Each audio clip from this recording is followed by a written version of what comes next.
Hello everyone and happy Tuesday. It is Tuesday, May 25th, 2021. And welcome to this Tuesday edition of the Riley King Newscast, right here on the Riley King Network. We have a lot of news to get to this Tuesday, so let's begin.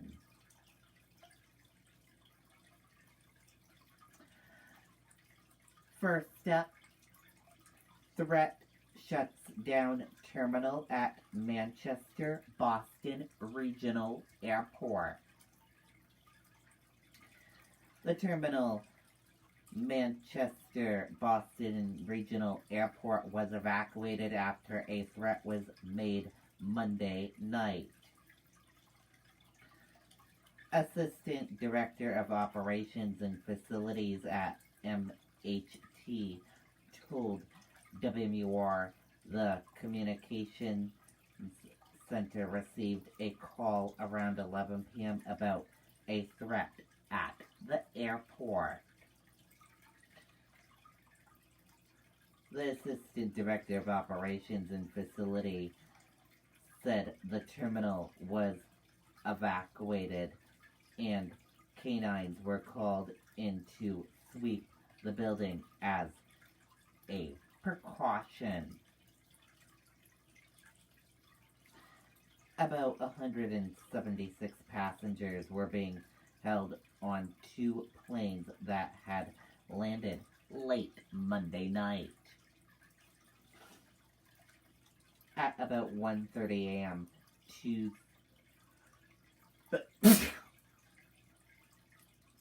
Tuesday, the airport said terminal's sweeps had been complete and employees and passengers were returning to the building.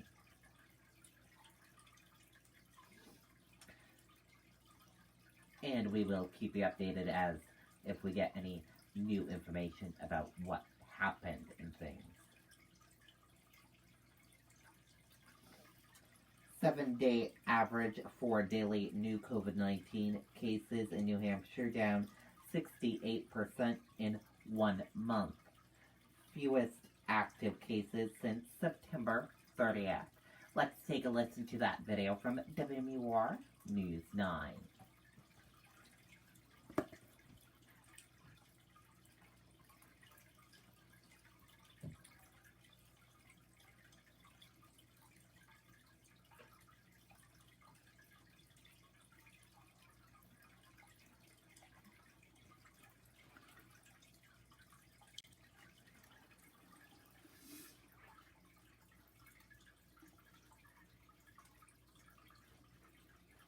Every family runs out of space. Come on, Kate. I need to get in there. I'll be out in a minute. Come on. You're so annoying. When you're buying or selling a home, it all starts with having the right agent by your side. Hello? It's Michelle from the Masiello Group. I've got some great news. Experience quality. Masiello.com. Here in New Hampshire, there are 52 new cases of COVID-19, the fewest since October 4th. I think it's very reassuring that we are seeing this decline. Active cases have also dropped to 411, the fewest since September 30th. Current cases are down 87% in the last month. So we may be seeing a trend for improvement because we're able to do things outdoors now. But as you know, we go back into the fall and winter, we wouldn't want to see another surge by us not being cautious. To help prevent a spike, doctors are urging people to get vaccinated to protect against severe infections, hospitalizations, and death. I think we did a good job, particularly with the high-risk people, and that's evident, right? We are seeing a tremendous decrease in the cases in the folks that we have vaccinated. But again, I think we still have work to do. In the meantime, doctors are recommending mask use and social distancing measures. These vaccinated individuals can still possibly develop mild or even asymptomatic COVID-19 infection. We really do need to continue to wear our masks and not throw caution to the wind, because we may feel that we're protected ourselves, but we really have the moral responsibility to care for those around us. And doctors tell us we could be taking these precautions for quite some time. Reporting in Hooksett, Kristen Carosa, WMUR News Now. Okay, and there you go on that video and that report.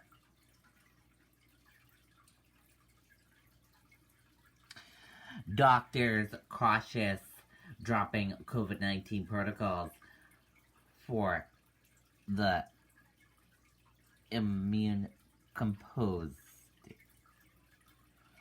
Cancer patients, transplant recipients, and some impacted. Let's take a listen to that video from WMUR News 9. Homegrown, homemade, and diehard hometown pride. The best things in life start with home. Whether you're buying or selling a home, the trusted professionals at Better Homes and Gardens Real Estate are here to help you find your happy place. Expect better. Start by calling or contacting Better Homes and Gardens Real Estate, the Massiello Group, www.massiello.com, 800-741-1540. New Hampshire lifted its mask mandate more than a month ago, and recently the CDC says in many cases they are no longer needed indoors or outdoors for fully vaccinated Americans. Signs of life returning to normal. But as we begin to approach what appears to be the end of this pandemic, doctors say for people with autoimmune diseases or weakened immune systems, pandemic restrictions may need to stay. You're at risk for any kind of infectious process, not just COVID, but certainly with the prevalence of COVID in our environment. It's kind of a scary combination at a bad time in a person's life. Dr. Sabina Manoli is a surgeon for the Breast Cancer Center at St. Joseph Hospital in Nashua. Certainly a cancer patient, just in the sense that they have cancer, has a suppressed immune system already. And then many of those patients are receiving chemotherapy, which are really strong medications that further suppress the immune system. Dr. Manoli says those patients, as well as transplant recipients and anyone with an autoimmune disease, should remain cautious about dropping masks while in public or gathering in large crowds. If you don't have an immune system that's fully intact, you really need to keep those restrictions going for as long as possible until we hear otherwise.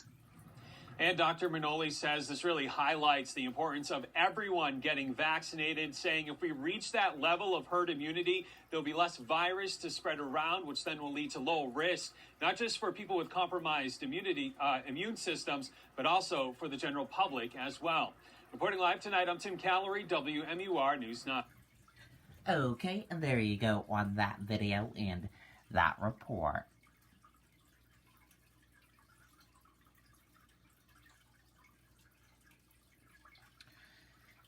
Governor Sununu answers viewer questions about COVID-19 response. Let's take a listen to that video. Homegrown, homemade, and diehard hometown pride. The best things in life start with home. Whether you're buying or selling a home, the trusted professionals at Better Homes and Gardens Real Estate are here to help you find your happy place. Expect better. Start by calling or contacting Better Homes and Gardens Real Estate, the Massiello Group, www.massiello.com, 800-741-1540. Many Granite Staters have made the decision to get vaccinated, but there are a lot of you who are still hesitant, or you might still be waiting. And some of you have questions about the state's new plan to pay a bonus to certain people to encourage them to find a job. So we asked you to send in your questions for Governor Chris Sununu. He's joining us live on the set tonight. Governor, welcome. Welcome. Good evening. Nice to see you again, So Governor. excited. We have a whole lot of questions that have come in for you, so I'm going to get right to it. Yeah. Let's start with David, who is asking tonight, what are you doing to address the backlog of applications from thousands of Granite Staters who have applied for rental and housing assistance? So, great question. We have an immense amount of rental assistance, literally over $100 million available to folks. We run it through our CAP agencies. because it is a federal program, we have to follow their application process. And I'll tell you, it is long, it is a bit unwieldy. We're trying to simplify it as fast as we can, but it is Washington money, so we have to follow Washington rules. So we put some more staff on it. The CAP agencies work at a local level. I think they do a great job. They're supported by our Housing Finance Authority. So we're working through them as fast as we possibly can. But again, the backlog is there, but it shouldn't last too much longer in that I think we've been able to pick up the pace, streamline the federal process a little bit for our citizens. But folks, if you're looking for rental assistance, contact your local CAP agencies. It is there for you, definitely. Okay, Rachel wants to know, will out-of-state campers be allowed in New Hampshire this summer, or if it will remain restricted to only in-state residents and contracted seasonal campers? If not, how does an out-of-state camper pose any more of a threat than an out-of-state tourist at a hotel? New Hampshire is open for business. There's no doubt about it. So we don't have any restrictions like that. Out-of-state campers are welcome at campers, at our camps, at our hotels, wherever it is. From a state perspective, we have no more restrictions in place for any of that. Okay, Christina wants to know, please explain why the state has not changed guidance on masks on children outside at recess. There's little to no transmission outside. Even the state of Massachusetts has changed this recommendation.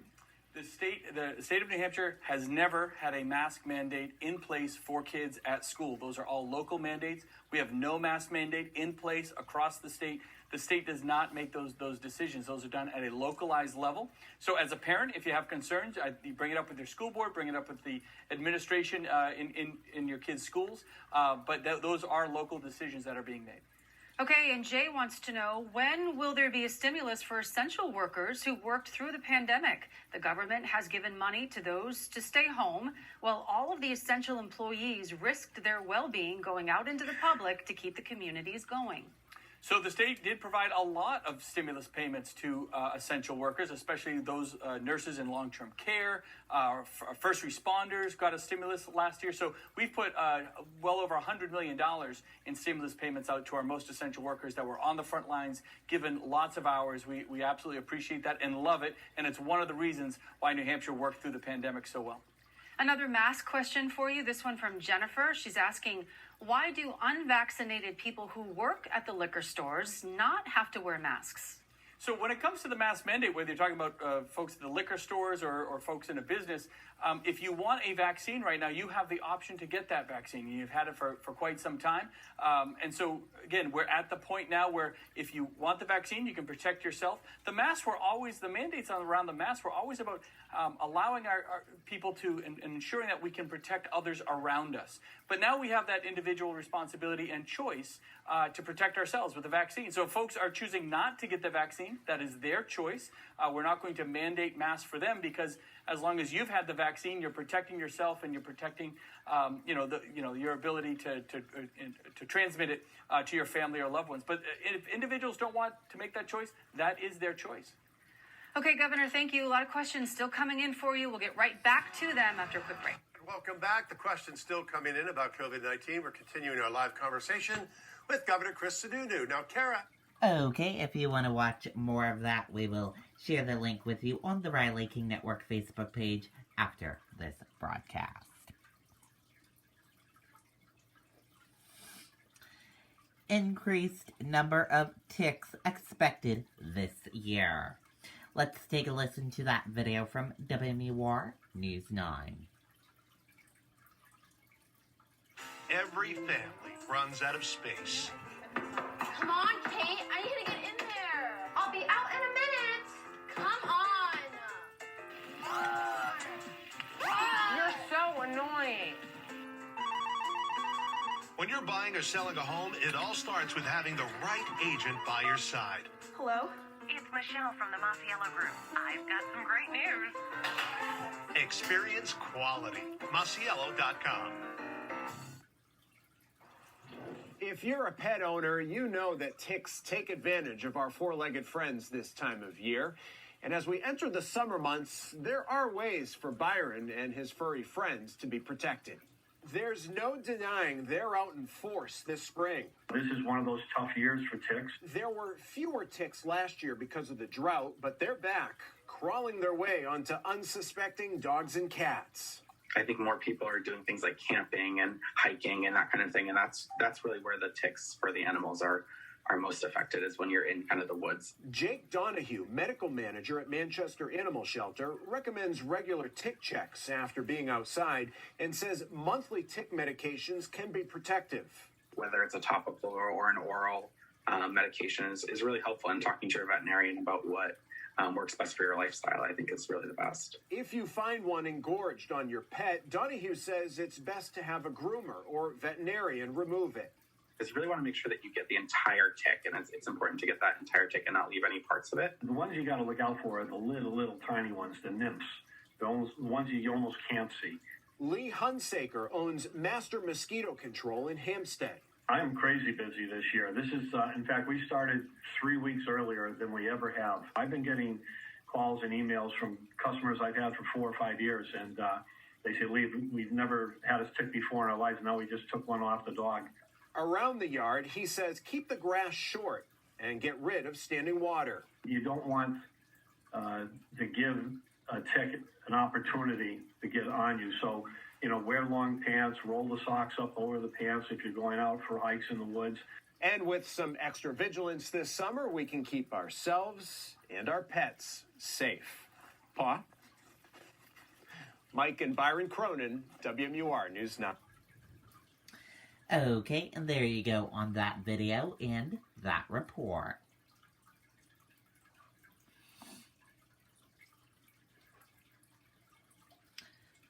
Mother accused of setting Webster fire that injured herself and 2 children. Let's take a listen to that video from WMUR News 9. Every family runs out of space. Come on, Kate. I need to get in there. I'll be out in a minute. Come on. You're so annoying. When you're buying or selling a home, it all starts with having the right agent by your side. Hello? It's Michelle from the Masiello Group. I've got some great news. Experience quality. Masiello.com. According to the State Fire Marshal's Office, Mary Elizabeth Corliss set the February fire that injured herself and her 2 children. Investigators say the fire on Deer Meadow Road in Webster started in a second-floor bedroom. And according to the affidavit, one of Corliss's children told an EMT, "When the bad guys broke in, my mom set the fire to protect us." As for the claim by Corliss that the fire started when a dog knocked over a candle, investigators say the dogs were downstairs and blocked from getting to the second floor. They also believe that Corliss tried to blockade herself and the children in, noting a headboard leading across the top of the stairs. After everyone was rescued, when Corliss was being taken to an ambulance, she allegedly struck the officer carrying her, saying, "I've taken wormwood. My body is poisoned, and you'll die if you eat me."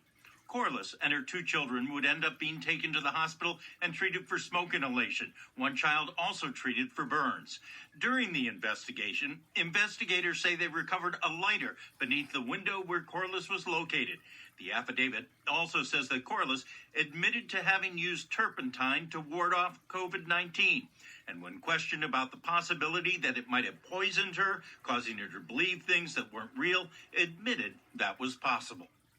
Corliss has pled not guilty to the 5 charges against her, which, including the arson, include 2 counts of reckless conduct and 2 counts of endangering the welfare of a child. Now, she's currently free on bail, but's been ordered to stay away from her children. Reporting live, Ray Brewer, WMUR News 9. Okay, and there you go on that video and that report.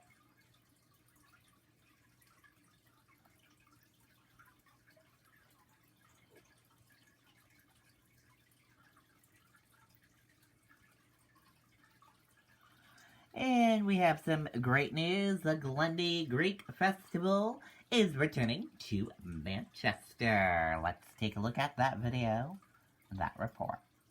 On the count of 3, we run. 1, 2, 3. Again. Annual celebration is returning to Manchester this year after being canceled in 2020. The Glendi Greek Festival will be back for its 42nd year from September the 17th to the 19th. It will run the normal 3 days at St. George Cathedral. Glendi celebrates Greek culture, food, and music. Our parishioners are very excited to try to get back to normal. We're very excited to bring some normalcy back to people. We invite everybody. You know, this could be epic. Thousands of people normally attend the festival. Organizers are still working out event details, but say safety will be a top priority. Okay, there you go. And we are excited for the Glendi Festival to be back.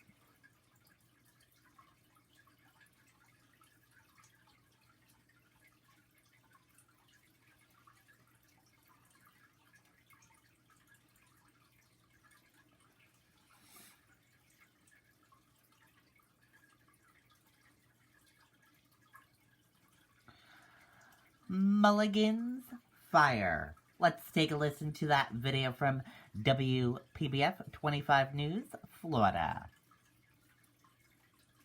Mulligan's Beach House has been a staple in Jensen Beach for more than 20 years, and the owner tells me this morning's fire is the first time anything like this has happened to his restaurant. 22 years, I don't think we've been missing a stacking chair in 22 years. So this is definitely a shock. 4 tiki tables at Mulligan's Beach House Bar and Grill that once seated customers looked like this following the fire that started just before 4 this morning. The owner, George Hart, says he got a call from the Marin County Sheriff's Office telling him there was a fire at his restaurant. Came down over the hill to see 15 fire trucks, 10 police cars, ambulance.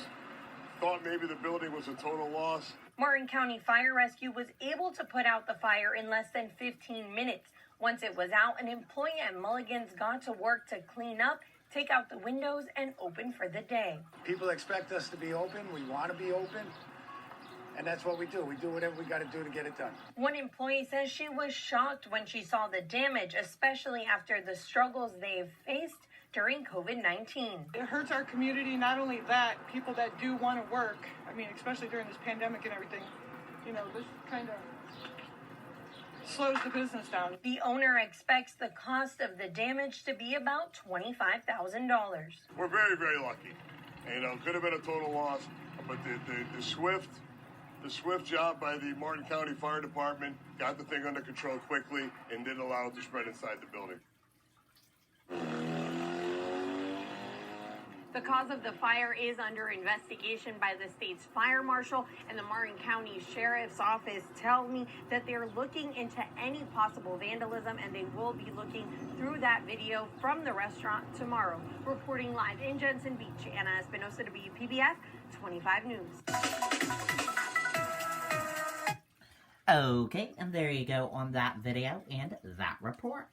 And that does it for this Tuesday edition of the Riley King Newscast right here on the Riley King Network. Thank you for watching. I hope you all have a great rest of your day. And I'll see you back here later on tomorrow for another newscast. I'll have a news report coming up in a little bit. Goodbye, everyone. Thank you for watching. Have a great Tuesday.